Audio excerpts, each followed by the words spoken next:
Hello, my name is Benjamin Hart. I'm an American attorney and the Managing Director of Integrity Legal here in Bangkok, Thailand.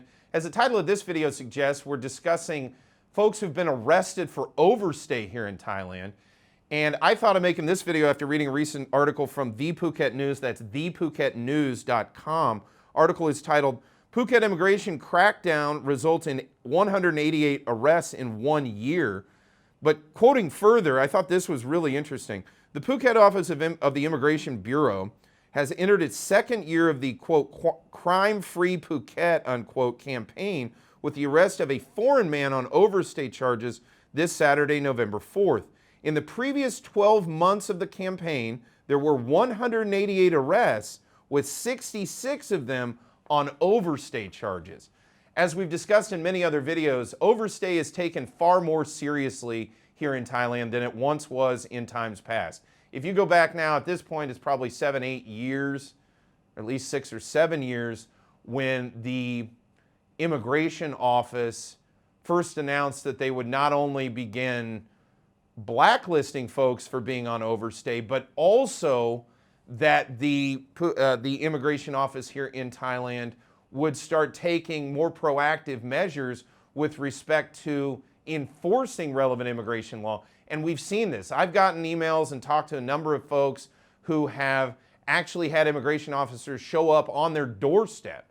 And we've even seen immigration be able to use via the digitization of basically the immigration record system, basically the immigration database, if you will. Through the digitization of that and the increasingly high level of technology, I imagine there's got to be at least something akin to AI that's also helping with this as well. Thai immigration is now able to, in real time, target and detain and even deport folks who are on overstay because they're able to see people's visas who are expired and the fact that they have no record of having left Thailand, so they know they're in the country and they're able to then cross-reference that with addresses associated with the person in question. And they are actually using this data to actively go out and arrest people and deport them for overstay. This is really important. I'm not trying to scare people on one level. Like, for example, tourists, you're not really going to have to worry about this kind of thing. But if you're looking to come to live in Thailand, the era of being able to do that in a very, quite honestly, in a very nonchalant manner, just sort of going into overstay. I knew people for years. You know, if you go back 15 years ago, I remember knowing people that had been on multi-year overstays. And the only result of it was whenever they left the country, they had to be prepared to pay a 20,000 baht fine.